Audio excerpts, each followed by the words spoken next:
La vid verdadera.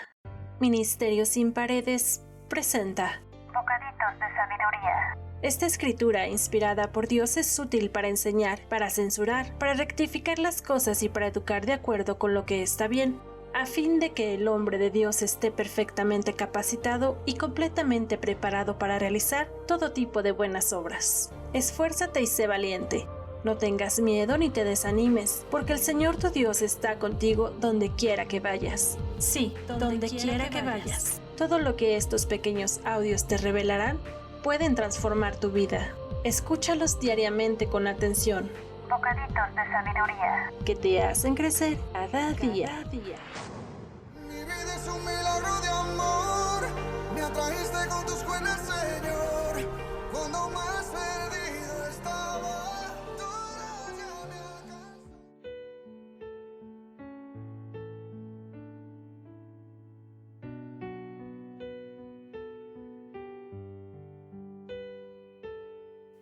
Hola, a nombre de la Vid Restaurando Vidas, Ministerio sin Paredes, quiero darte la bienvenida a la tercera temporada de Bocaditos de Sabiduría. Estoy muy complacida de llegar hasta ti con estos mensajes tan hermosos y llenos de poder y del amor de Dios. A lo largo de las primeras 2 temporadas, escuchamos demasiado acerca de Jesús, de Cristo, del Mesías, etc.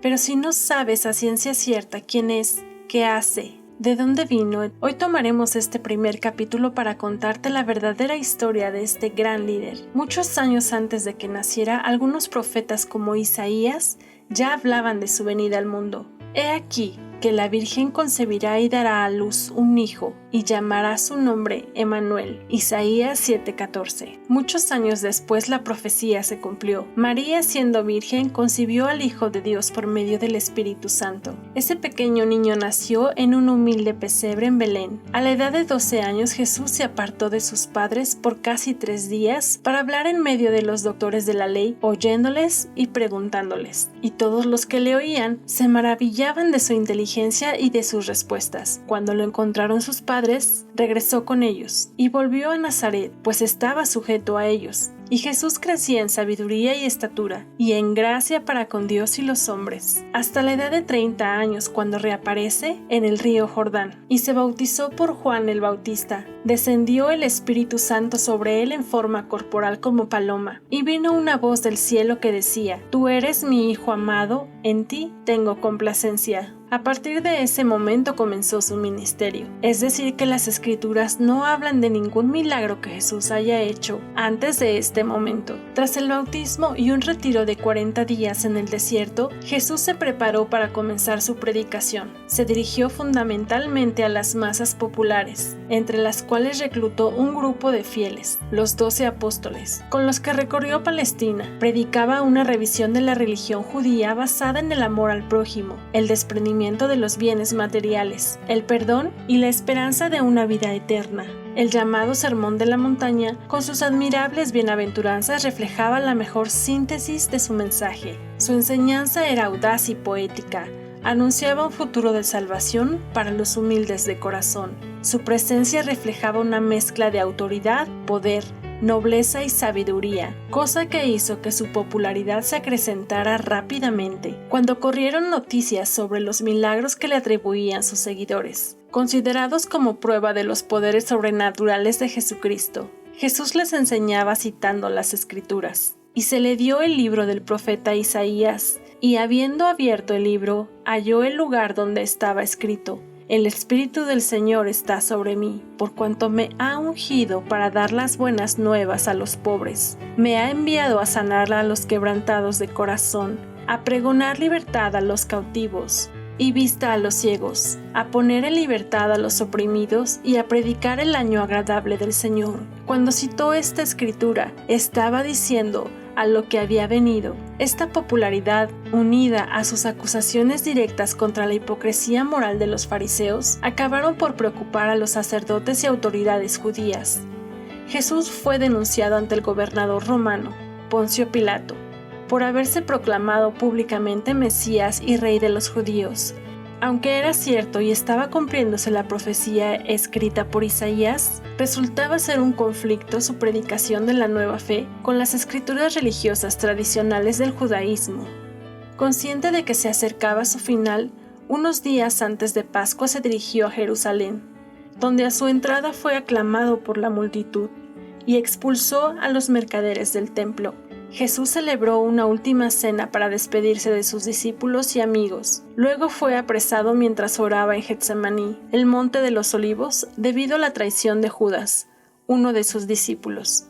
Comenzaba así la pasión de Cristo, que le llevaría a la muerte tras sufrir múltiples penalidades. Con ella, daba a sus discípulos un ejemplo de sacrificio en defensa de su fe, que éstos asimilarían exponiéndose al martirio durante la época de persecución que siguió. Jesús fue torturado por Pilato, quien, sin embargo, prefirió dejar la suerte del Mesías en manos de las autoridades religiosas locales. Estas decidieron condenarle a la muerte por crucifixión. La crucifixión era un acto de vergüenza y maldición para quienes la padecían. Durante la crucifixión, Jesús experimentó una larga agonía, pues era una forma atroz de morir, porque era un medio muy lento y doloroso hacia la muerte. Las flagelaciones romanas eran conocidas por ser terriblemente brutales. Generalmente consistían de 39 latigazos. El soldado usaba un látigo con tiras de cuero trenzado con bolas de metal entretejidas. Cuando el látigo golpeaba la carne, esas bolas provocaban moretones o contusiones, las cuales se abrían con los demás golpes. Y el látigo también tenía pedazos de hueso afilado, los cuales cortaban la piel severamente. Las venas de Jesús quedaron al descubierto y los mismos músculos, tendones y las entrañas fueron abiertos y expuestos. Esto provocó una hipovolemia, que es la disminución del volumen total de sangre que circula por el cuerpo, que le causó que su corazón se acelerara para tratar de bombear sangre que ya no tenía, baja de presión sanguínea,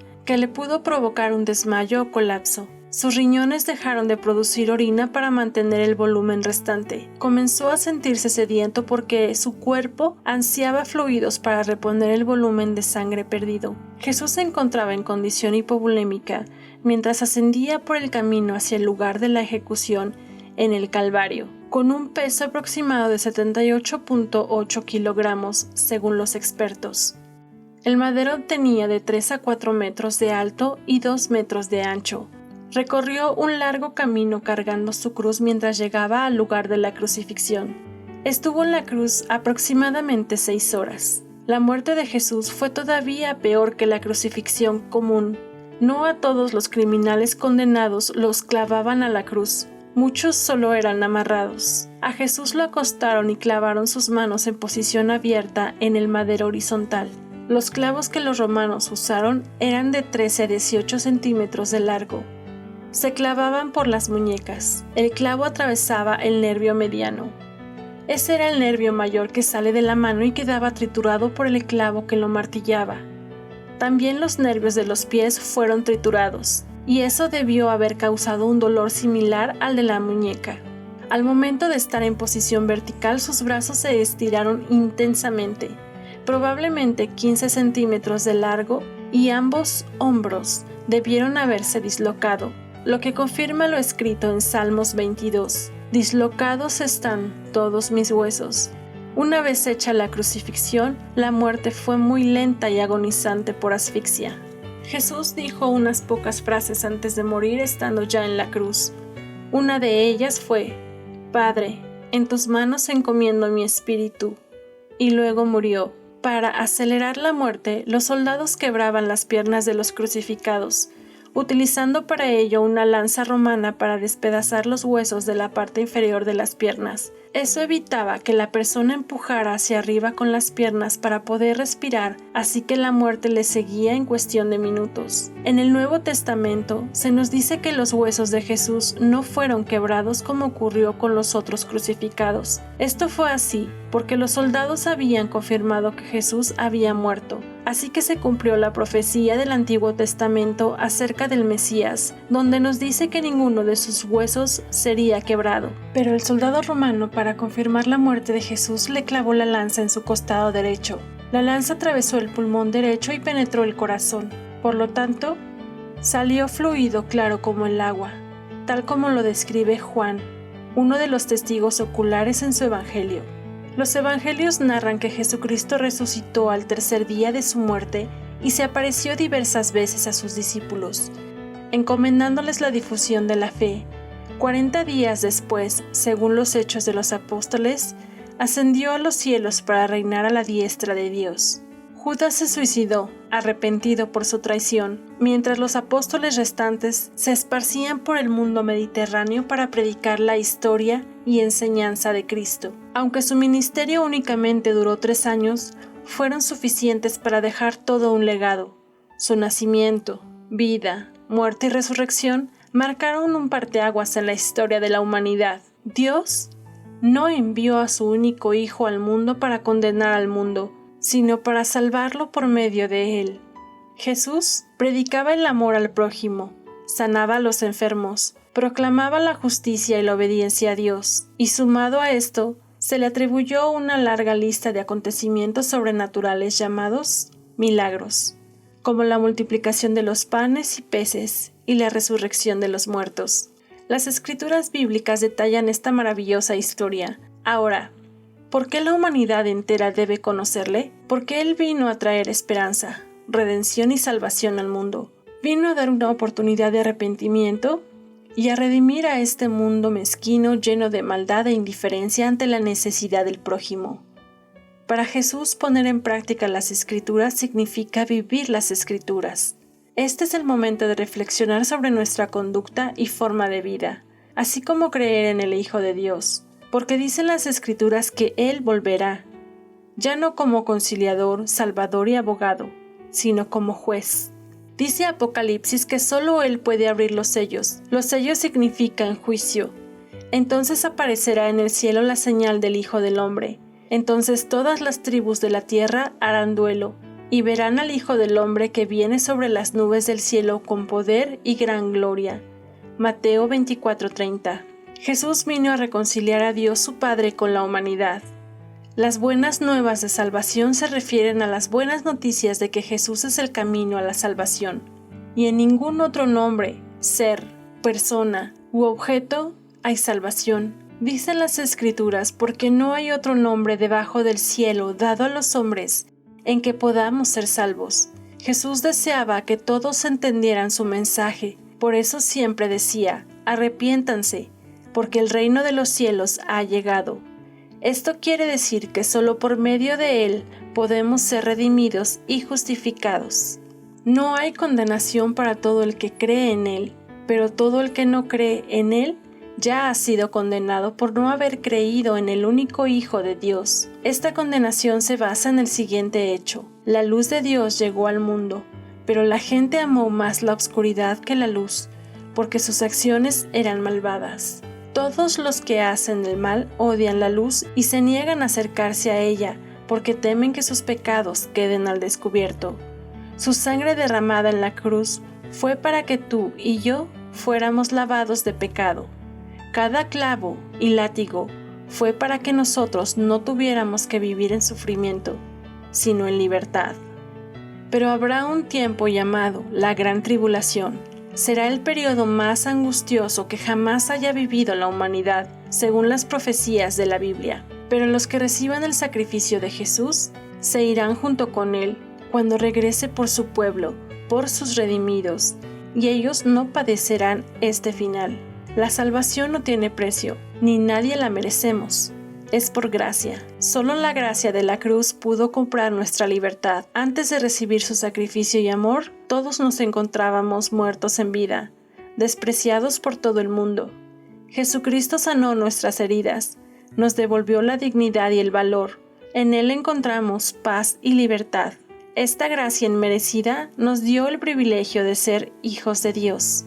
Si tú quieres conocer a Cristo y experimentar la verdadera libertad, esa que te permite vivir sin ataduras a lo que te daña, si te sientes solo o sola, cansado o atrapado, o aún si te sientes indigno, quiero decirte que Jesucristo no hace acepción de personas. Él está esperándote, te ama y murió por todos, incluyéndote. Oremos. Jesucristo, gracias por tu sacrificio. Si no fuera por tu gran amor, no sé dónde estaría.